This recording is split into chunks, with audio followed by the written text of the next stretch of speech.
안녕하세요. 오늘 여러분과 함께 좀 흥미로운 소식을 깊이 파헤쳐 볼까 하는데요. LG 디스플레이 이야기입니다. 최근에 그 2분기 아이폰 패널 출하량 데이터 보셨죠?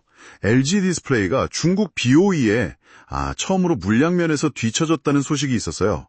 네, 그 수치만 보면 할 수 있죠. 유비리서치 데이터 보면 LGD가 21.3%, BOA가 22.7%였으니까요. 삼성 디스플레이는 여전히 56%로 압도적이었고요. 그렇죠. 이 숫자만 보면 좀 걱정스러울 수 있는데 근데 이게 전체 그림일까 싶기도 하고요. 저희가 오늘 제공받은 자료들을 보면 이 상황을 좀 다르게 볼 여지도 있는 것 같습니다. 특히 하반기 그 아이폰 17하고 새 아이패드 프로 출시, 이게 좀 변수가 될 것 같은데요. 네, 맞습니다. 그 2분기 출하량만 보면 BOE가 앞선 건 맞아요. 근데 이게 좀 들여다볼 필요가 있는 게 어떤 패널이냐는 거죠.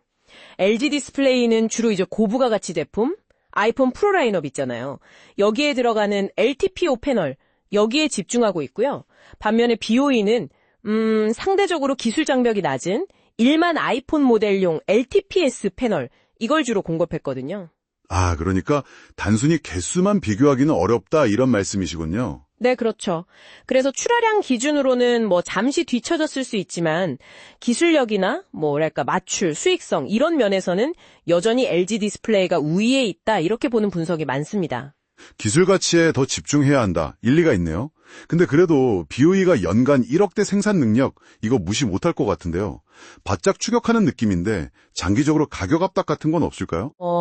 물론 그럴 수 있죠. BOE의 생산 능력 확대는 분명히 위험 요인입니다. 네, 간과할 순 없고요. 하지만 당장 하반기 구도를 보면 이 기술 격차가 더 큰 변수가 될 가능성이 높아요. 이제 곧 7월부터 아이폰 7 시리즈하고 그 신형 아이패드 프로용 패널 양산이 시작되잖아요. 이게 LG 디스플레이에게는 실적 반등에 아주 결정적인 기회가 될 수 있다는 전망입니다. 하반기 반등이요? 구체적으로 얼마 정도 규모일까요? 기대감이 좀 커지는데요? 그 유비리서치 전망치를 보면요. LG 디스플레이의 3분기 아이폰 패널 출하량이 1,850만 대. 이게 2분기 대비 거의 70% 늘어나는 거고요. 그리고 4분기에는 여기서 더 늘어서 2,500만 대 이상 이렇게 예측하고 있습니다. 와, 70% 증가에 4분기는 더 늘어난다니 상당한데요? 아이패드는요? 아이패드용 패널도 마찬가지입니다. 2분기에 한 80만 대 정도였는데 3분기에는 신규 프로 모델 효과로 160만 대. 딱 2배죠.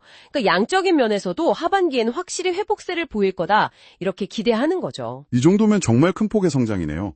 이런 반등의 핵심 동력은 역시 아까 말씀하신 그 기술, LTPO, 이거겠군요. 바로 그겁니다. 네. 아이폰 7 시리즈부터는 모든 모델에 LTPO OLED가 들어갈 가능성이 크다. 이게 거의 지배적인 분석이에요. 이 LTPO 기술이라는 게 그 주사율을 좀 더 효율적으로 제어해서 배터리 소모를 줄여주는 핵심 기술이거든요. 이게 전 모델로 확대된다. 그러면 LTPO 기술력을 확실히 가진 LG 디스플레이에게는 굉장히 유리한 환경이 되는 거죠. 현재 BOE는 애플의 LTPO 패널을 공급하지 못하고 있으니까요. 그렇군요. 그럼 아이폰 17 초기 물량 경쟁에서는 한국 기업들, 그러니까 삼성 디스플레이랑 LG 디스플레이가 거의 다 가져가는 구도가 되겠네요. 삼성 디스플레이가 한 7천만 대, 그리고 LG 디스플레이가 약 4,100만 대, 이 두 회사가 거의 전담할 것으로 예상돼요. 이런 기술 의존성, 이게 애플 입장에서는 좀 부담스러울 수도 있을 것 같은데요. 공급망을 여러 곳으로 나누고 싶어 할 텐데 자료 역시 그런 언급은 없었나요? 맞아요. 그 부분을 지적하는 분석도 있습니다. 기술 오의를 바탕으로 2025년에 LG 디스플레이 점유율이 30%를 넘어설 거라는 전망도 나오거든요. 유비리서치는 삼성 53.3%, LGD 30% 이상, BOE는 16.4% 정도로 보고 있고요. 이렇게 되면 삼성, LG 두 한국 기업 비중이 너무 커지니까 애플 입장에서는 당연히 특정 국가, 특정 기업에 대한 의존도가 높아지는 걸 좀 경계할 수 있겠죠. 이런 기술적 우위랑 하반기 물량 확대 덕분에 LG 디스플레이 실적도 좋아지고 있는 거죠. 1분기 흑자 전환했다는 소식도 들었던 것 같은데요. 네, 그렇습니다. 1분기에 이어서 2분기에도 영업 흑자를 기록하면서 실적 회복세가 아주 뚜렷합니다. 말씀하신 대로 애플양 하이엔드 패널, 이 LTPO 패널 공급이 늘면서 수익성이 직접적으로 개선되고 있는 거죠.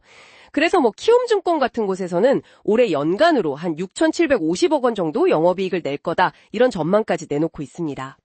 자, 그럼 오늘 이야기 한번 정리해 보겠습니다.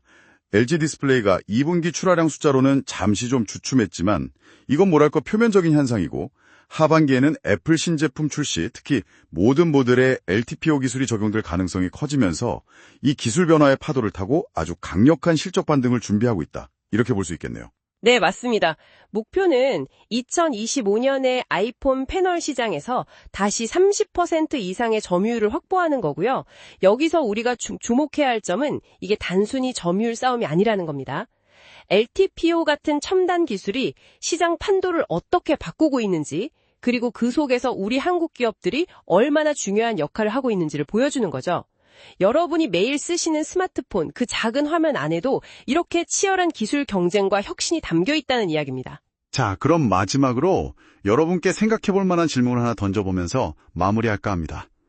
아이폰 17 초기 LTPO 물량을 삼성과 LG, 이 한국 기업 두 곳이 사실상 독점하게 된다면 이게 장기적으로 애플의 공급망 전략에는 어떤 영향을 줄까요? 애플이 공급처 다변화를 위해서 BOE의 LTPO 기술 개발을 더 압박하거나 지원할까요? 아니면 또 다른 제3의 공급사를 찾으려 할 가능성은 없을까요? 이 부분은 앞으로 디스플레이 시장을 지켜볼 때 아주 흥미로운 포인트가 될 것 같습니다.